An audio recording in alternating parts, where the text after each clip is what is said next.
Welcome to the Consciousness Anywhere and Everywhere podcast. I am Shannon O'Hara, and I invite you to a completely new world of possibilities.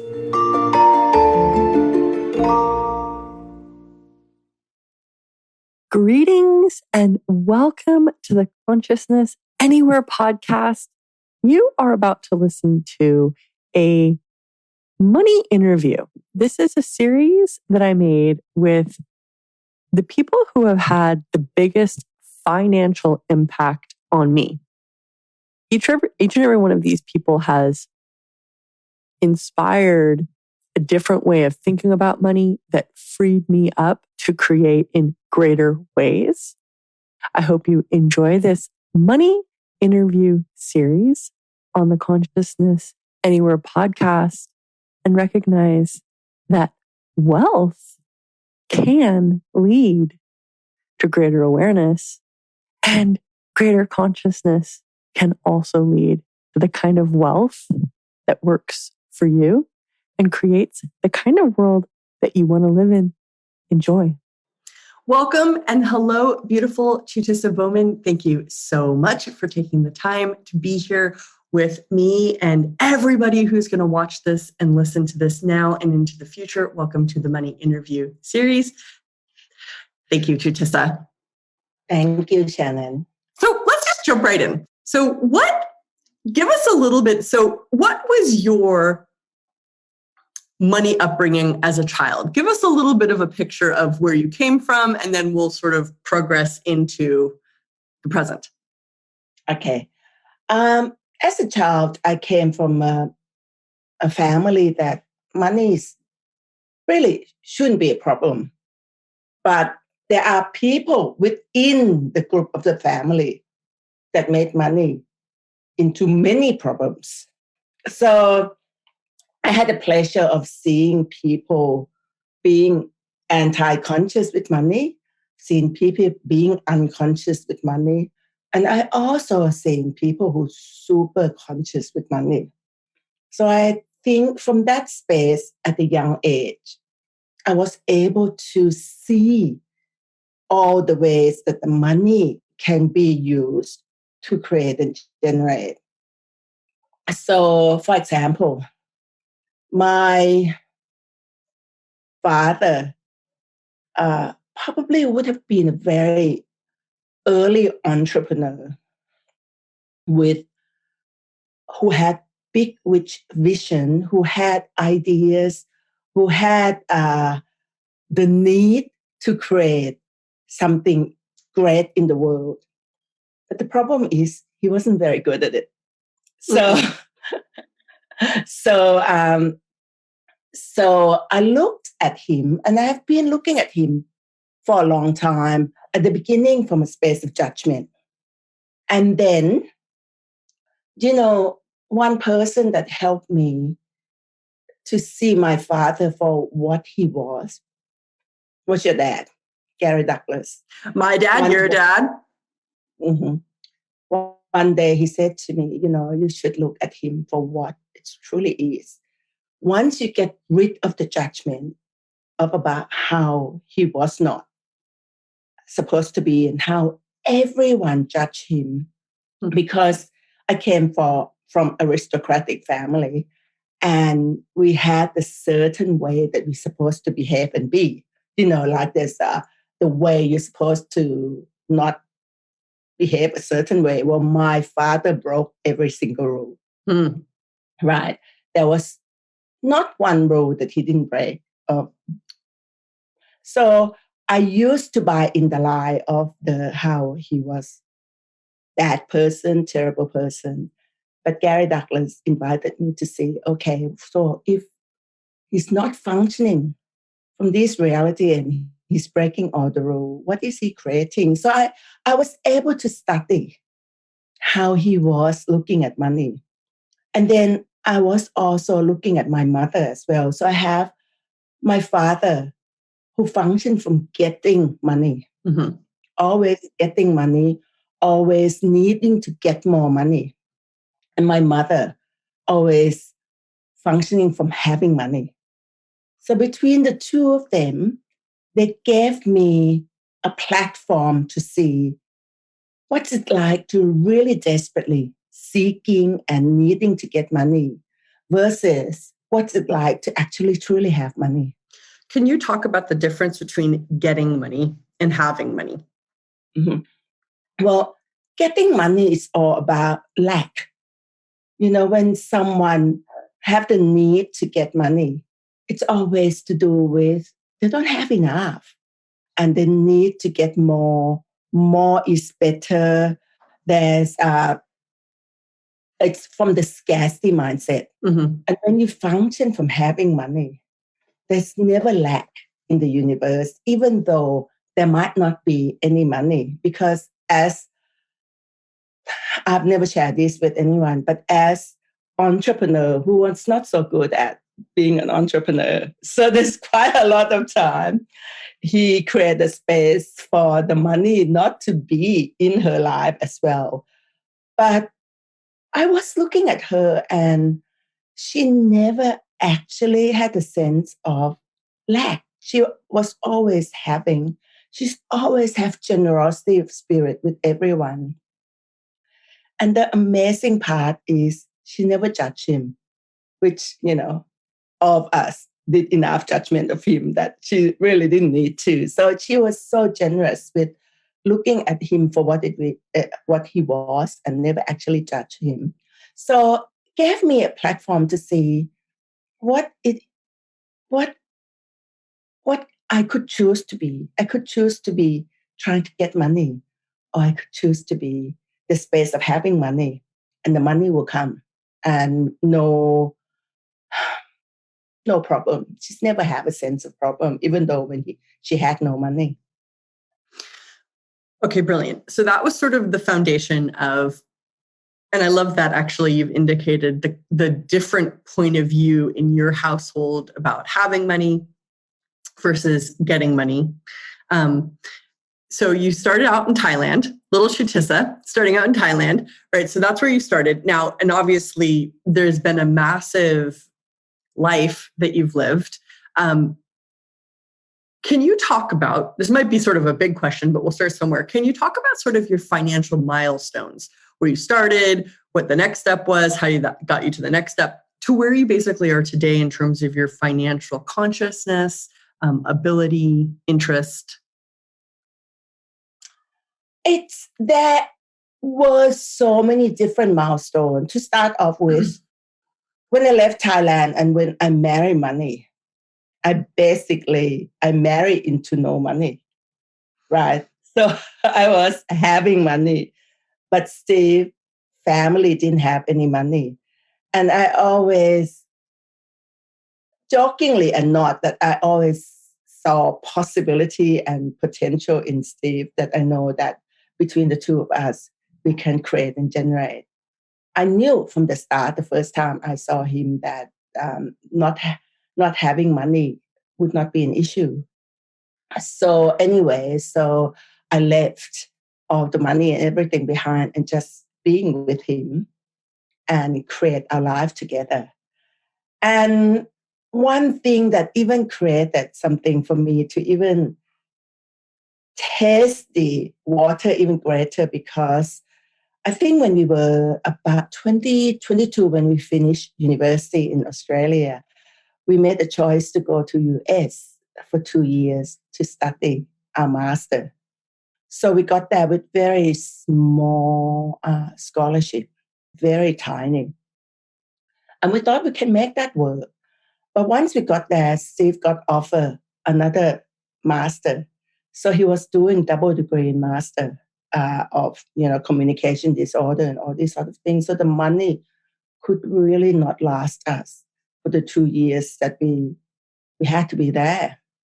And in that moment, I knew what it was like to totally not have any money in the bank account, where I came from a space of, okay, having money, and suddenly look in the bank account with totally no money.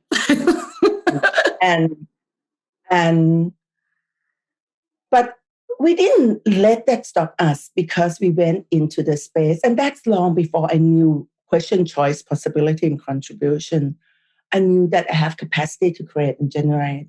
So we actually create something by using my ability and capacity to generate money while we were there. Do you know what we were doing? What were you doing? Okay, so we had no money, right? And during that time, I told this story so often, so I'm sure some people might.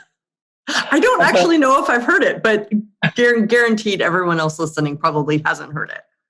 Okay, so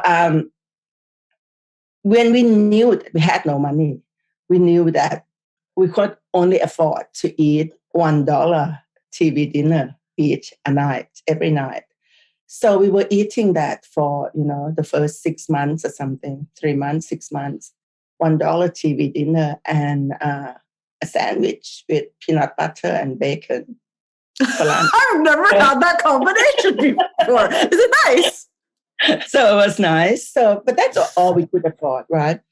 And I said to Steve, look, something needs to change here. Before I even knew that there was such a question, something needed to change here. But that was the question I functioned from. And I said to Steve, in 1982, 83, when we were there, people didn't know much about Australia. People didn't hear about Nicole or, all these people. But people knew that Australia is beginning to be a trendy space that everyone wanted to know what Australia was then. So I said to Steve, what if I could start creating knitwear, Australiana knitwear with, gum nuts and, kookaburra and all these sort of things that I could knit and create something that we could take order and then make money through that. And I said to Steve, what if I could learn how to knit? So we tracked through, we stay in Washington, D.C., Arlington, Virginia, and you know that some area of those is not very pleasant area to be in. And there was no internet then, so we didn't even know how to Google to find out where to buy the knitting machine. So what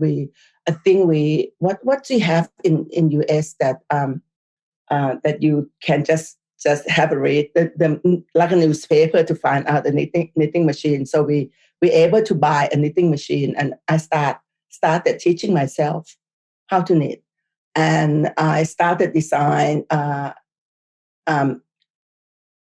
knitwears that have Australiana themes on it. And I made about 10 samples. And I said to Steve, let's take into New York and see whether we could show it to anyone and see whether anyone would be interested in it. We didn't know that we're not supposed to do or we couldn't do or any like that, So we hop on the train from DC to New York, stay overnight in the really terrible, probably rat and cockroach ridden New York hotel that the sides of, of the back of the truck. And we took 10 samples, and we actually went and knocked on the door of Saks Fifth Avenues and Bergdorf Goodman and said, look, we are Australian couple and we met this Australiana. Would you be interested in seeing them? And they said, you know what, you can't, you're not supposed to do that. You can't just knock on our door and come in and say, would you want to have a look at this? But yeah, we want to have a look at them. So we end up getting to see all of the buyers really. And then one buyer said to us, you really do need agent. You need someone who actually represents you and can show you product. So she picked up the phone and said, hey, you need to see this couple. So we end up having an agent. So that's how we survived for the 2 years in US.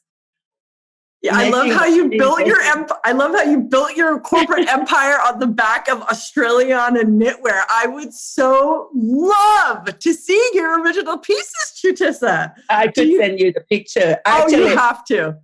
Well, the funny thing is, the reason why I said I told the story because Emily Russell interviewed me about Being You, and That's a story I was telling her about.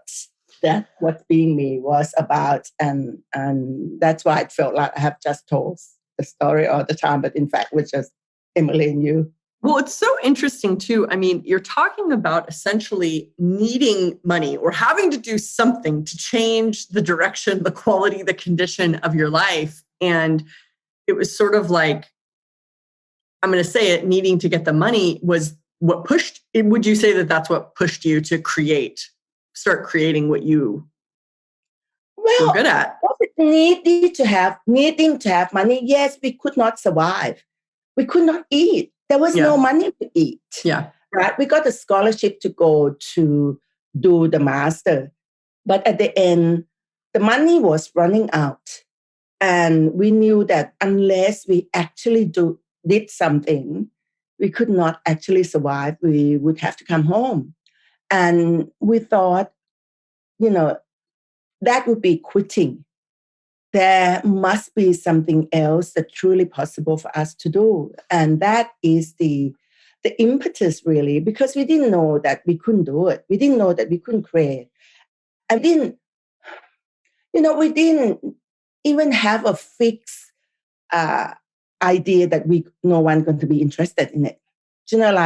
We just try it out. We just paid the last few dollars we have to buy the knitting machine. We paid the money to buy the ticket to go to New York, not knowing whether we could make it or not.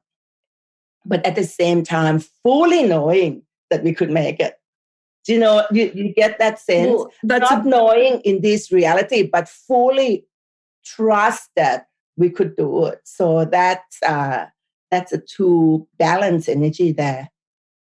Well, I love that story for two reasons. Number one, it's the true entrepreneurial spirit story, which I am also an entrepreneur, and I love business and I love creation and I love money, all of which are involved in that story. So started out as a little Chutissa in an aristocratic family in Thailand, married your husband, started this journey of life together, did this awesome thing with your Australiana knitwear, which you have to show me pictures. I can't wait to see it.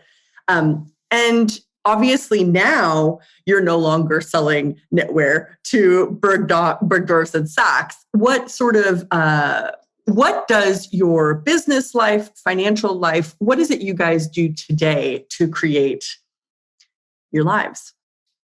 Well, the thing is, I'm sure that you talked to Steve about needlessness and being a choosing one and all these kind of things. And that has been the philosophy of being for us. Those are the two things, that being needless and being a choosing one is so ingrained in how we see life and living.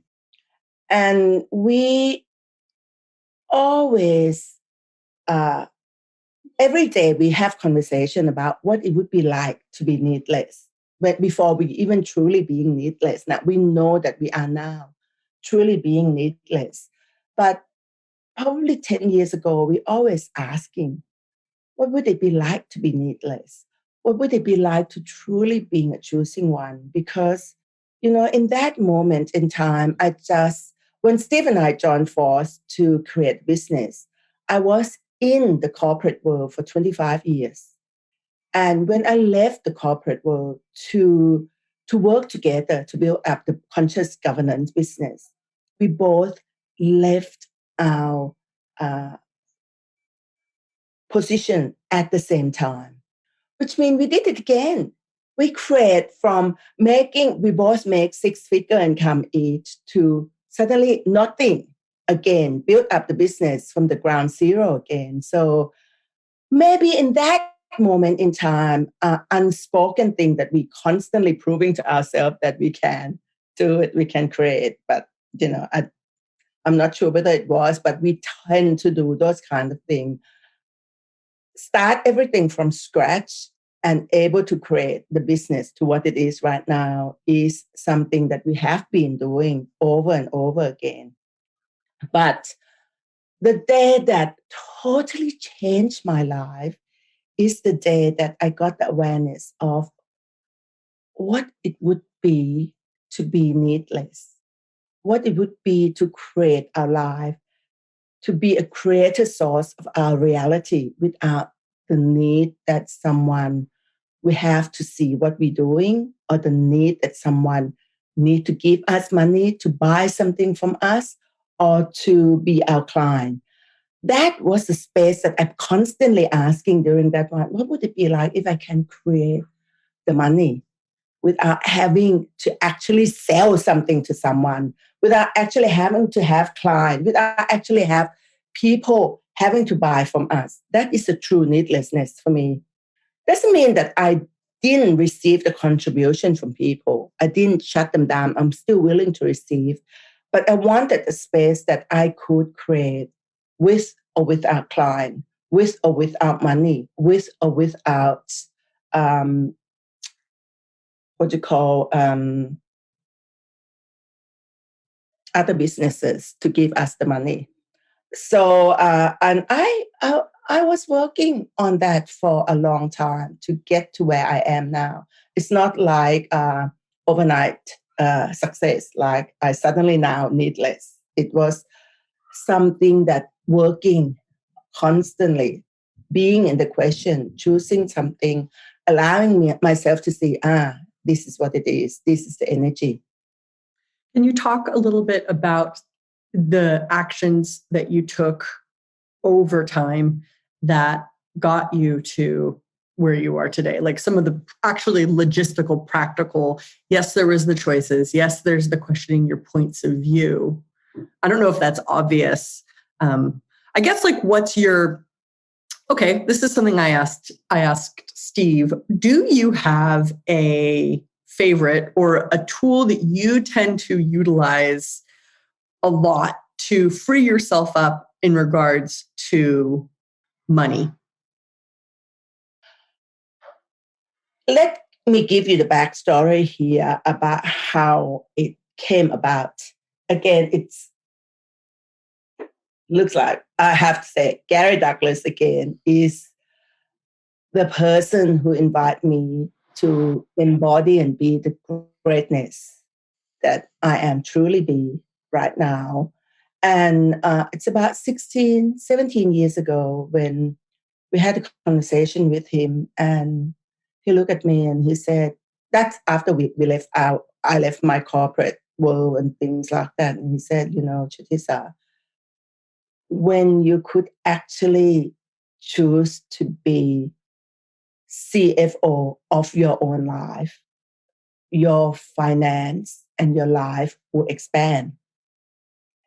And that was the biggest wedge and wall he ever done. One huge one. And I said, what do you mean by that? Can you give me more? No, that's all I can give you. What am I supposed to do? What? He said, no, that's it. That's just sit with that and know that the day that you can truly be the CFO of your own life, everything in your world will change. And first I went into what it means to be CFO, and I knew that's not what he was talking about. I went into, Chief Financial Officer. What would that look like? What would that be like? So anything that I came up with in that moment in time was so contextual. And I knew that it wasn't contextual what he was talking about. He was inviting me to go beyond this reality. He was inviting me to be Chief Financial Officer of my own life beyond this reality.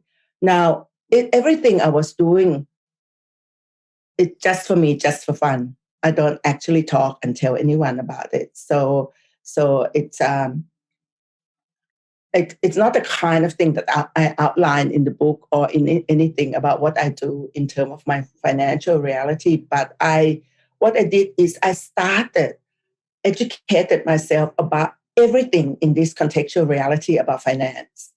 See, I knew that for me to be the master. Can you tell me what you mean by finance? Because to me, the word finance is different than to money. So I'm just wondering what you mean by finance.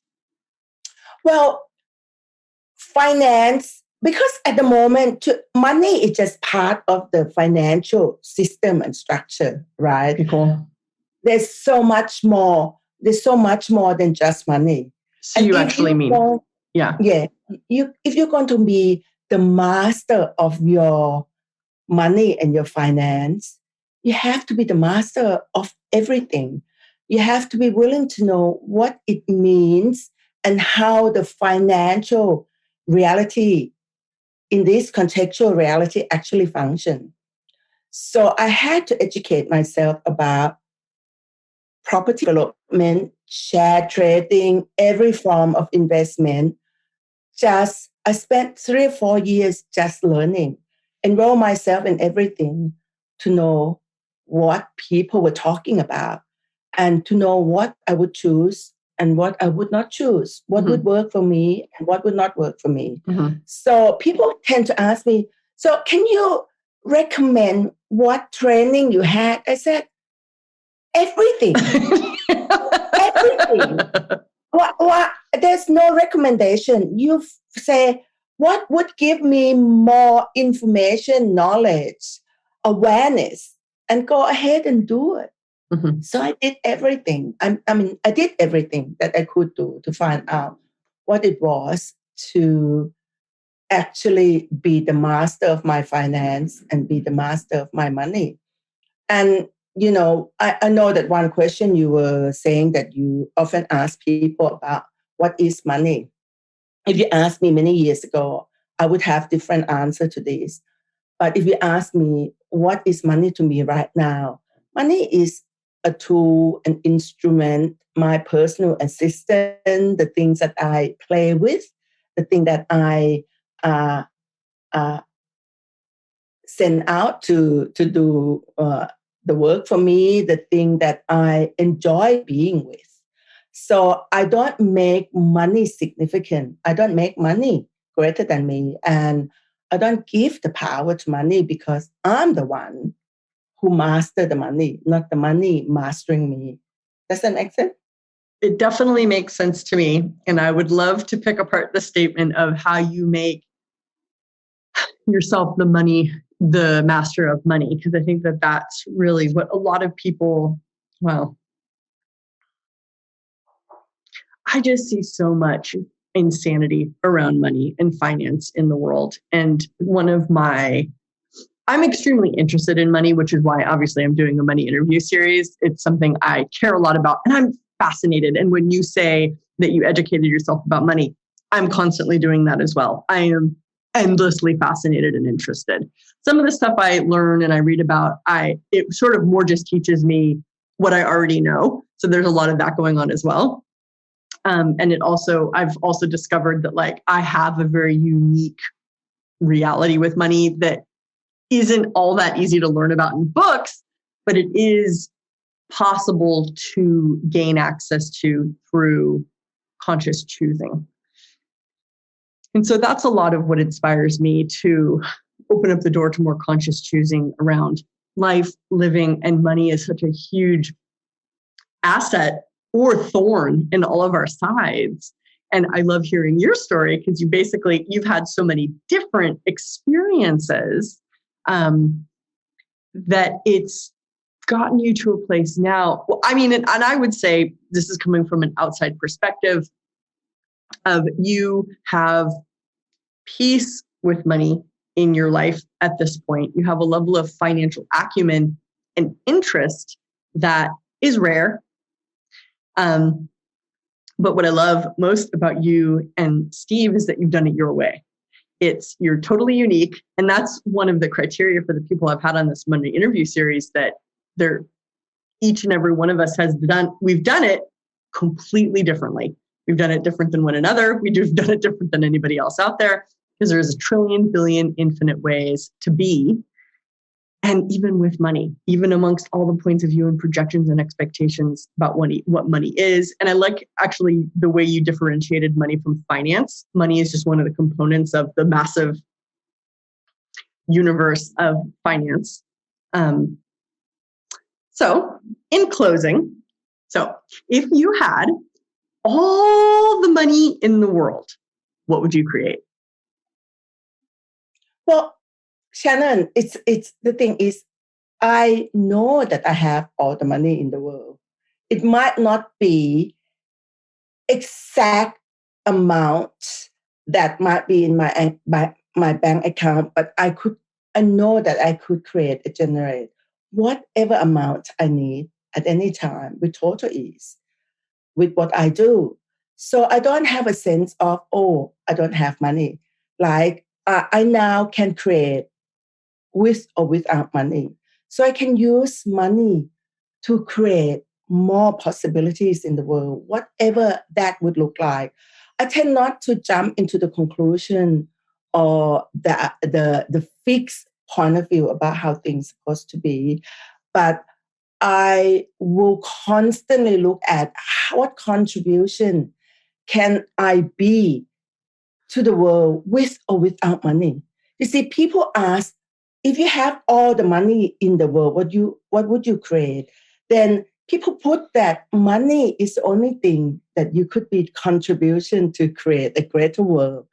I just like to turn it upside down and say that my priority, my target is to be a contribution and the catalyst to create a greater possibility in the world with or without money. So I'm making that choice to be that in whatever I do and be anyway. So is that, sorry to actually turn that upside down, because by saying if I have all the money in the world, that's when I said I do have all the money in the world. I have all the wealth in the world, which is see myself as generative asset that I can actually be a contribution to create a greater world. Well, I love it. It's beautiful. And it was your question to do with what you will. And I love that you changed the whole perspective of the point of view. That's what I love about you. And that's what I love about these conversations.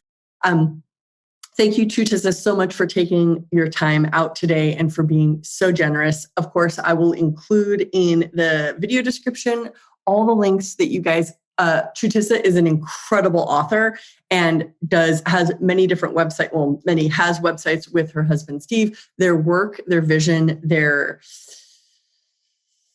gift is valuable. I will include all that stuff in the video description. Thank you so much, Trutisa. Thank you for having me, Shannon. Thank you for listening to this show. My target is to make consciousness easy to find and choose. So if you enjoyed this podcast, please leave a 5-star review on iTunes and share this with somebody who you know who might be looking for more consciousness in their life. You can visit me on shannon-o'hara.com or talktotheentities.com. And to learn more about the amazing tools of Access Consciousness, you can visit accessconsciousness.com and be sure to subscribe to the podcast.